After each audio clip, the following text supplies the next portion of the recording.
जैसे ही कपड़ा हटाता है तो उसकी शक्ल काफी अजीब थी। कहता है कि अगर तुम्हारी इंसानों को कोई बचा सकता है तो वो सिर्फ मैं ही हूँ, तो इसीलिए मेरी बात सुन लो।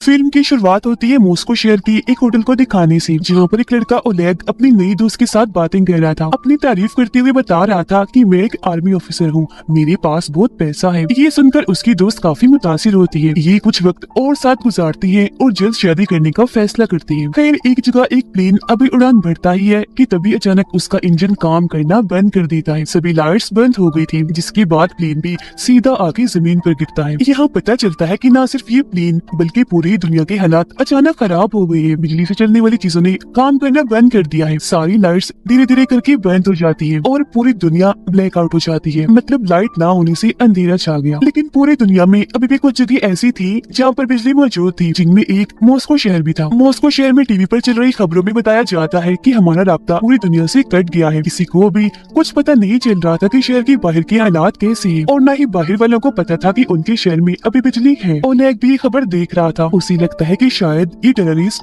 दहशतगर्दों का हमला है। फिर अब जहाँ लाइट नहीं थी उन सारी जगहों को ब्लैकआउट एरिया, और जिन जिन जगहों पर लाइट्स थी उन्हें लाइट एरिया का नाम दे दिया जाता है। मॉस्को की गवर्नमेंट ब्लैकआउट एरिया की सूरत हाल का जायजा लेने के लिए बहुत सारे ड्रोन कैमरास वहाँ भेजती है, लेकिन रास्ते में सारे के सारे ड्रोन अजीब तरीके से गायब हो जाते हैं। जब सोल्जर्स वहाँ पहुँचते हैं तो वहाँ के हालात देखकर दंग रह जाते हैं। दरअसल जब ब्लैकआउट हुआ तो यहाँ की सब जानदार चीजें जैसे की डॉग्स, बिल्लियाँ, मछलियाँ, यहाँ तक कि इंसान भी बड़ी अजीब तरीके से मारे गए हैं। हर जगह लाशें ही लाशें बिखरी पड़ी थी। लग रहा था जैसे कुछ ही पल में ये पूरी जगह कब्रिस्तान बन गई हो। सोल्जर्स अभी छानबीन कर ही रही थी कि तभी एक अनजान आदमी एक सोल्जर पर हमला कर देता है। उसे पूरी तरह जख्मी करने के बाद उसके हथियार लेकर बड़ी स्पीड में वहाँ से भाग जाता है। सब उस पर गोलियां भी चलाते हैं, लेकिन उसे कुछ फर्क ही नहीं पड़ रहा था। एक भी गोली उसे नहीं लगती, बस भागता ही जा रहा था। ये देखकर सभी सोल्जर्स को काफी हैरानी हुई। वो अंदाजा लगा लेते हैं कि ये आदमी कोई आम इंसान तो नहीं लग रहा, और अगर ये सच में कोई आम इंसान नहीं है तो बहुत खतरे की बात है। और अब ऐसे ही एक महीना गुजर गया। किसी को भी हालात के बारे में पता नहीं चला कि ऐसा कैसे हुआ। अब हम एक लड़के को देखते हैं जो ओलेग का दोस्त है। वो भी एक सोल्जर था, अपनी बूढ़ी माँ के साथ रहता था। उनकी हालत ठीक नहीं थी, पर जैसे उसे आर्मी का खत मिलता है वापस आने के लिए, दिल पर पत्थर रख के वो मिशन के लिए निकल जाता है। फिर सभी सोल्जर्स को इकट्ठा करके कैप्टन उन्हें बताती है कि ब्लैकआउट एरिया से हमें जो लाशें मिली थी उन सबको लैब में हमने टेस्ट करने के लिए भेजा था। रिपोर्ट के मुताबिक उन सबकी मौत एक जहर की वजह से हुई, जो जहर उन्हें दिया नहीं गया था बल्कि उनके जिस्म ने खुद बनाया। ऐसा उन्होंने अपनी मर्जी से भी नहीं किया, बल्कि किसी अजीब चीज ने उनके जिस्मों को ऐसा करने पर मजबूर किया। और अब जैसे ही रात होती है सोल्जर्स की टीम ब्लैकआउट एरिया में जाने के लिए निकलने लगती है। इनमें ओलेग भी शामिल था, जो देखता है कि मेरी नई दोस्त यानी जिसके साथ उसकी शादी होने वाली थी वो भी जा रही थी, क्योंकि वो एक डॉक्टर थी। वहाँ पहुंचकर ये लोग आपस में बात कर ही रही थी कि तभी इमरजेंसी अलार्म बजने लगता है। सारे सोल्जर्स जल्दी से अपनी अपनी पोजीशंस के मुताबिक जंगल की तरफ गन पॉइंट करके खड़े हो जाते हैं। कैप्टन उन्हें बताती है कि जंगल में से जानवर तेजी से उनकी तरफ बढ़ रहे हैं। सारे एक ही तरह के जानवर हैं, जिनका साइज काफी बड़ा है। और फिर अगले ही पल वो जानवर सोल्जर्स पर झपट पड़ती है, बुरी तरह हमला कर दिया था। सोल्जर्स भी अपने बचाव में अंधाधुंध गोलियां चलाने लगती हैं। अगली सुबह बहुत बुरे हालात दिखाए जाते हैं, क्योंकि बहुत सारे सोल्जर्स मारे गए थे। वो लोग देखते हैं कि हमला करने वाले जानवर जंगली भालू थे, पर उन लोगों को ये समझ नहीं आ रही थी कि भालुओं ने झुंड बनाकर हमला क्यों किया, क्योंकि वो कभी भी ऐसे नहीं करते। ओलेग भी हमले में जख्मी हो गया था। उसकी दोस्त क्योंकि डॉक्टर थी उसका इलाज कर रही होती है। अब शहर के एक हॉस्पिटल में एक लड़का दाखिल था। वो बेड पर लेटा था। उसकी तबीयत अचानक खराब होने लगी। दरअसल जब से ब्लैकआउट हुआ उसके साथ तभी से अजीबोगरीब हो रहा था। उसे बहुत सी अनजान लोगों की आवाजें सुनाई देती थी। एक आदमी जिसके बाल नहीं थे हमेशा उसे तंग किया करता था। असल में ब्लैकआउट के होते ही इस लड़के के पास सुपर पावर्स आ गई थी। उसके पास अलग ही तरह की ताकतें थी। उसकी आंखें जैसे ही खुलती है अपने सामने वो एक लड़के को पाता है। लड़का उसे बता रहा था कि मैं तुम्हारा दोस्त हूँ, जरूरी जानकारी तुम्हें देने आया हूँ। दरअसल ये जो हालात पूरी दुनिया में हुए हैं वो अजीब तरह की लहरों के हमले की वजह से हुए हैं। ये 3 तरह की लहरें हैं। पहली लहर में सभी बिजली से चलने वाली चीजें खराब हुई, दूसरी लहर में सभी जानदार चीजों का खात्मा हुआ, और तीसरी लहर से तो सबसे ज्यादा तबाही होगी, क्योंकि इसमें ये खतरनाक लहरें यहाँ के लोगों को पपेट कठपुतलियां बनाकर इस्तेमाल करेगी, अपने कंट्रोल में करके अपने ही लोगों पर हमला करवाएगी। जिसका मतलब था कि ब्लैकआउट एरिया में अभी भी लोग जिंदा बचे थे। अब उस बीमार लड़के को उसकी कुछ समझ नहीं आई, उल्टा वो घबरा गया था। गार्ड को आवाज लगाता है ताकि वो इस लड़के को यहाँ से बाहर निकाले, लेकिन जब गार्ड अंदर आती है तो उन्हें वहाँ कोई भी दिखाई नहीं देता, क्योंकि वो तो अपने दिमाग में ही उससे बात कर रहा था। जिस्मानी तौर पर वो कमरे में मौजूद था ही नहीं। इन सब हालात और अपने कंट्रोल में ना होने की वजह से लाइट एरिया के लोग सड़कों पर निकल आते हैं, हर तरफ तोड़फोड़ करके तबाहियां मचा रहे थे। यहाँ तक कि सोल्जर्स पर भी हमला करने लगते हैं क्योंकि उन्हें लग रहा था कि ये सब गवर्नमेंट की कोई चाल है। उधर आर्मी कैंप में सोल्जर्स के अलग अलग ग्रुप बना दिए जाते हैं। इनमें एक ग्रुप ओलेग का था और एक उसके दोस्त का था। ब्लैकआउट एरिया के हालात बहुत खराब थे, सब कुछ तहस नहस हो गया था। पुल बुरी तरह टूट गया था क्योंकि प्लेन तबाह होकर पुल पर ही गिरा था। बहुत सारी बिल्डिंग्स भी तबाह हो गई थी। पहले भेजी गई आर्मी के हेलीकॉप्टर, टैंक्स और गाड़ियाँ खिलौनों की तरह टूट के बिखरी पड़ी थी। ओलेग का दोस्त अपने साथियों के साथ एक टाउन में पहुंचता है। उनके साथ एक रिपोर्टर भी आई थी। सभी टीम्स के सोल्जर्स अपने अपने एरिया की छानबीन कर रहे थे। ऐसे ही कुछ दिन गुजर जाते हैं पर ना तो इन्हें कोई इंसान दिखता है और ना ही उनकी लाशें। अब पावर्स वाला लड़का जब एक जगह पर बैठा हुआ था तो तभी उससे मिलने एक आदमी आया जिसका नाम आईडी था। इसने पहले तो अपना मुंह छुपाया हुआ था पर जैसे ही कपड़ा हटाता है तो उसकी शक्ल काफी अजीब थी, बाकी जिस इंसानों जैसा ही था। वो बताता है कि मैं इंसान नहीं हूँ बल्कि इंसानों जैसा दिखने वाला एलियन हूँ। तुम्हारी सुपर पावर्स को कोई इस्तेमाल करके पूरी दुनिया में सब कुछ कर रहा है और उस इंसान की मैं खोज कर रहा हूँ। और वो आदमी, वो विलन और कोई नहीं बल्कि मेरा भाई है, मेरी ही तरह एलियन है। और जब ब्लैकआउट हुआ था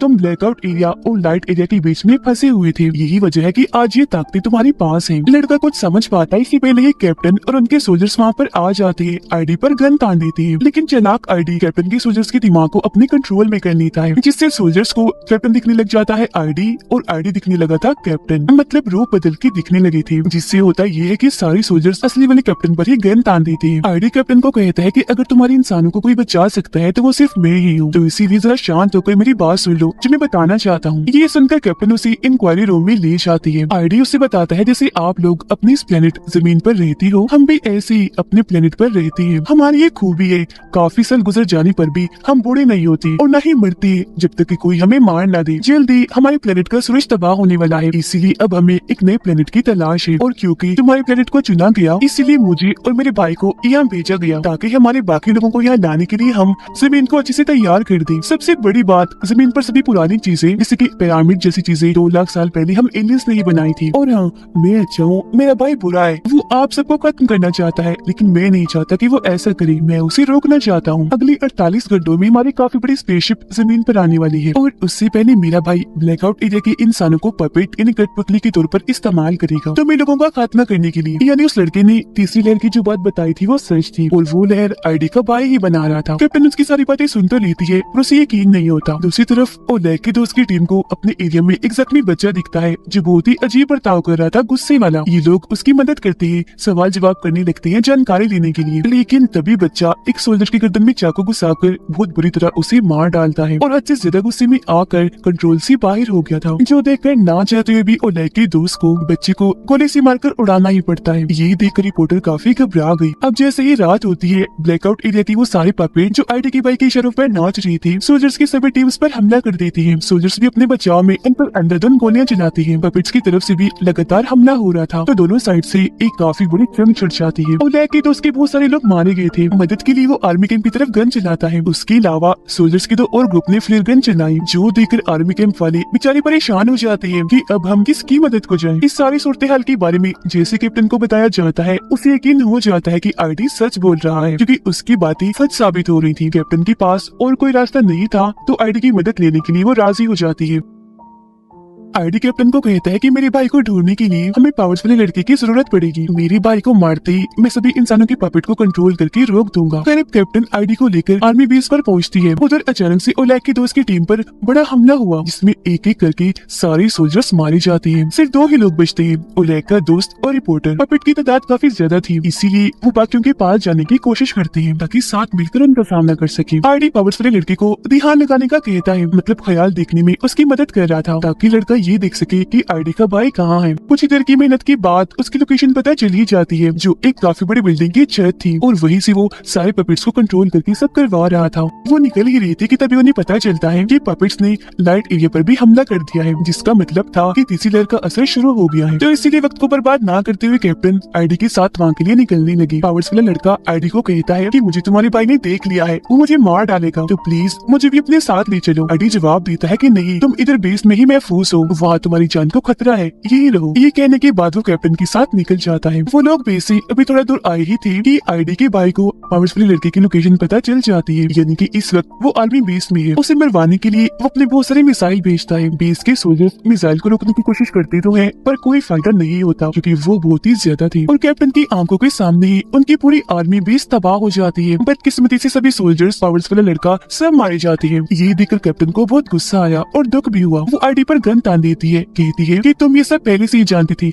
है ना? तो फिर उस लड़के को वहाँ छोड़कर ये घटिया हरकत क्यों की? आईडी कहता है कि सिर्फ हमें कुछ लोग ऐसे हैं जो बाकी इंसानियत को बचा सकते हैं, और वैसे भी मेरे भाई को पावर्स वाले लड़के की लोकेशन पता चल ही जानी थी, और अगर हम उसे साथ रखते तो अब तक हम भी मारे गए होते। इसलिए मजबूरन मुझे ये कदम उठाना पड़ा। अगली सुबह ओलेग को अपना दोस्त और रिपोर्टर मिल जाते हैं। एक दूसरे को जिंदा पाकर दोनों बहुत खुश थे, गले मिलते हैं। बाद में कैप्टन भी अपने सोल्जर्स के साथ यहाँ उनके साथ शामिल हो गई और अब वक्त को बर्बाद ना करते हुए ये सभी उस बिल्डिंग के लिए निकल जाते हैं जहाँ पर आईडी का भाई सब पपेट्स को कंट्रोल कर रहा था, लेकिन रास्ते में वो पपेट्स इनका रास्ता रोकने की कोशिश करते हैं। सोल्जर्स उनकी जान की परवाह ना करते हुए टैंक से उन्हें मारते हुए कुचलते हुए आगे बढ़ती जा रही थी। वो भी इन पर हमला कर देती है और इनके बीच काफी बड़ी जंग छिड़ जाती है। कुछ पपेट्स तो अपने ऊपर बॉम्ब बांधकर सोल्जर्स पर गिर रहे थे ताकि अपने साथ साथ उन्हें भी उड़ा दे, पर सोल्जर्स बड़ी मुश्किल से उनसे बचते बचाते बिल्डिंग तक पहुंच जाते हैं। आईडी को सोल्जर्स को लेकर बिल्डिंग की छत पर जाने लगता है, जबकि बहुत सारे सोल्जर्स नीचे ही रुक गए थे पपेट्स का मुकाबला करने के लिए। जिसके बाद आखिरकार ओलेग के दोस्त और आईडी का सामना उसके भाई से हो ही जाता है। ओलेग का दोस्त आईडी के भाई पर हमला करने के लिए आगे बढ़ता है, पर वो एक ही झटके में उठाकर उसे दूर फेंक देता है। फिर आईडी जाता है अपने भाई का सामना करने के लिए। दोनों भाइयों के बीच जबरदस्त लड़ाई शुरू हो जाती है। दोनों ही कम नहीं थे, एक दूसरे से बढ़कर ही थे, बराबर टक्कर दे रहे थे। मुक्के मारने से उनके हाथों से चिंगारियां निकल रही थी। दोनों ही बहुत ताकतवर हैं। नीचे ओलेग और बाकी सोल्जर्स को पपेट को रोकने में काफी मुश्किल हो रही थी क्योंकि उनकी तादाद करोड़ों में थी। वो खत्म हो ही नहीं रही थी। पपेट्स इतने चालाक थे कि तेल से भरे हुए ट्रक को लेकर उन पर हमला कर देती है, जिससे काफी बड़ा धमाका हो जाता है। कुछ को छोड़कर अब सारे ये सोल्जर्स मारे जाते हैं। मुश्किल से ये बस 5 ही बचे थे और अब इनको ही पपेट्स का सामना करना था। ओलेग और बाकी सोल्जर्स भी बिल्डिंग के ऊपर जाने लगते हैं। पपेट्स भी अपने लीडर यानी आईडी के भाई का साथ देने के लिए तेजी से उस बिल्डिंग की तरफ आ रही थी। पपेट्स यहाँ आते उससे पहले ही आईडी जोर से अपने भाई को मुक्का मारता है। आईडी अपने भाई के सीने से उसका दिल ही निकाल लेता है, जो जाहिर है एलियन होने की वजह से डिवाइस की तरह का था। फिर वो दिल में एक बॉम्ब लगा देता है। जैसे उसका दिल तबाह होता है उसके भाई की भी मौत हो जाती है। अपने भाई को मारने के बाद आईडी को सभी पपेट्स का कंट्रोल मिल गया था। एक ही झटके में वो उन सबको मार गिराता है। अब वो सारे लोग जो जिंदा बचे थे इस जंग में जीत तो गई थी, पर उन्हें कोई खुशी नहीं थी क्योंकि वो चंद ही ऐसी थी जो जिंदा बची थी, जबकि करोड़ों की तादाद में बेगुनाह लोग सड़कों पर मरे पड़े थे। कीड़े मकोड़ों की तरह पूरी ही दुनिया का दिल हिला देने वाला सीन था। आर्डियन सबको बताता है कि इंसानों में प्यार और रहम नहीं है। तुम बहुत ही खुदगर्ज हो, सिर्फ अपने बारे में ही सोचते हो। यही वजह है कि मेरा भाई तुम सबको मारना चाहता था ताकि एलियंस यहाँ सुकून से रह सके, लेकिन मेरा मकसद कुछ और ही था। और अब यहाँ वो सबसे बड़ा राज खोलता है कि मैं इंसानों की मदद इसलिए करना चाहता था ताकि इंसान मुझे अपना मसीहा समझ ले, यहाँ तक कि अपना गॉड ही समझने लगे। तब लड़का गुस्से में आईडी से कहता है कि तुम सब कुछ पहले से ही जानती थी, तुम्हें ब्लैकआउट होने से क्यों नहीं रोका? आईडी जवाब देता है कि अगर मैं वो रोक देता तो किसी के भी दिल में मौत का डर ना होता, मेरी बात का कोई भी यकीन ना करता। और वैसे भी तुम लोग काफी हो आबादी बढ़ाने के लिए, जिन सबका मसीहा गॉड मैं हूँ। अगर बाकी लोग मर भी गए तो मुझे परवाह नहीं। जिसका मतलब था कि ये भी अच्छा नहीं है। शुरू से अब तक ये बस अपना ही फायदा देखता आ रहा है। ये सुनकर सब लोगों को बहुत गुस्सा आने लगा। ओलेग की दोस्त उस पर गन ही तान देती है। तब ओलेग के दूसरे दोस्त उसे ये कहते हुए मना कर देता है कि गन नीचे करो, इसके जैसी लाखों आ रही है, इसे मारोगी तो उन बाकियों को कैसे रोकोगी? इसका जिंदा रहना बहुत जरूरी है। वो बात कर ही रही थी कि तभी लड़का चाकू से आईडी पर हमला कर देता है, लेकिन आईडी को ये बात पता चल गई थी। उसने लड़के के दिमाग को कंट्रोल में किया, जिससे उसने आईडी की बजाय कैप्टन को चाकू मार दिया और इस तरह से वो भी मारी गई, क्योंकि यहाँ भी उसने अपना रूप बदलने वाला जादू किया था। ओलेग को काफी गुस्सा आ गया। वो आईडी को मारने के लिए जैसे आगे बढ़ता है, उसका दोस्त ऐसा करने से मना कर देता है। दोनों की बहस हो गई, जो बढ़ती बढ़ती लड़ाई तक चली जाती है। ओलेग का दोस्त उसे मार ही देता कि रिपोर्टर गन लेकर ओलेग के दोस्त पर चलाकर उसे जख्मी कर देती है। अब ओलेग का दिमाग खराब करने के लिए आईडी उसके डर के कई रूपों में बढ़ जाता है, पर लड़का जानता था कि आईडी का असली रूप कौन सा है। उसकी असली रूप को लेकर वो बिल्डिंग से कूद जाता है और इस तरह से उसके साथ साथ आईडी की भी मौत हो जाती है। ही जिंदा बचे थे जो आने वाले एलियंस का मुकाबला करेंगे। कुछ ही देर में एलियन की स्पेसशिप यहाँ आ जाती है जो बहुत ही बड़ी थी। शिप का दरवाजा खुलता है पर अंदर से कोई नहीं आती जो अभी लोग अंदर चले जाते हैं। अंदर जाने पर इन्हें एलियंस की लाखों चेम्बर्स दिखते हैं जिनमें सभी एलियंस सो रहे थे और तभी अचानक सभी चेम्बर्स में लाइट जलने लगी और अजीब तरह का लिक्विड हिलने लगता है जिससे एलियंस होश में आने लगते हैं। डॉक्टर बताते हैं कि ये लिक्विड जरूर उनका ऑक्सीजन है, इसलिए उनके जागने से पहले उलट गोली से सबको मारने लगता है। लेकिन उनके पास टाइम कम था और गोलियां भी नहीं थी, इसलिए दिमाग लगाकर ऑक्सीजन की मेन पाइप को हथौड़े से तोड़ देते हैं। जिससे होता ये है कि वो सारे एलियंस जागने से पहले ही मारे जाते हैं। अब बस कुछ चेम्बर्स बचे थे जिनमें उन्हें एलियंस के मासूम बच्चे दिखते हैं। इन्हें आईडी की बात याद आती है कि इंसान में प्यार और विलीन नहीं, और क्योंकि इस तरह के इंसान वो बनना नहीं चाहते थे इसलिए एलियंस के बच्चों को कुछ नहीं करते, छोड़ देते हैं। कुछ देर में एलियंस के सारे बच्चे अपने अपने चेम्बर से बाहर आ जाते हैं जो सारे आईडी जैसे ही लग रहे थे। वो बच्चे हैं इसलिए अब कोई खतरा नहीं था और इसी के साथ ही फिल्म इधर ही खत्म हो जाती है।